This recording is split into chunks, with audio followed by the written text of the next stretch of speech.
জানিস তো মাম্মাম, বাইরে কি হয়েছে? বাইরে আমাদের তিনটে বাচ্চা, সেই যে রাস্তায় টুগলু মুগলু আর গুগলু, ওরা তিনজন থাকে। ওই টুগলু মুগলু গুগলুকে দেখেছিস কীরকম দেখতে? একটা সাদা আর দুটো হচ্ছে ইয়েলো কালারের। ওরা হচ্ছে তোর গাড়ির কভার ছিঁড়ে দিয়েছে, জানিস? জানিস ওদের কি সাহস? তোর গাড়ির কভারটা ছিঁড়ে দিয়েছে। কালকে একটা ব্যবস্থা নিতে হবে তার। ওই টুগলু মুগলু আর গুগলু, ওদেরকে বাবা রোজ রাতে খেতে দেয়। আর রোজ দুপুরবেলা যখন আমি সময় পাই, আমি বাড়িতে থাকলে আমি খেতে দিই, আমার বাবাও খেতে দেয়। আমি না থাকলে বাবা দেয়, আর আমি থাকলে আমিই দিই।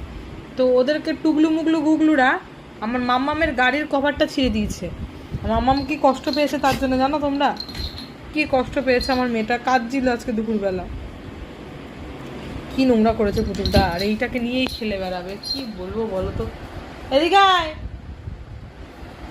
কি বলবো বলো তো তোমরা? বলো তোকে কি বলবো? একটু দেখে আয় তো কে এসছে, একটু দেখে আয় তো কে এসছে। যা একটু দেখে আয় দরজার কাছে কে এসছে। আগে দেখে আয় দরজার কাছে কে এসছে। কেউ এসছে মনে হচ্ছে। ওইগুলো তো পারবি না দেখতে, শুধু সারাক্ষণ দৌড়াদৌড়ি খেলাখেলি, বদমাইশি বদমাইশি বদমাইশি বদমাইশি সারাক্ষণ।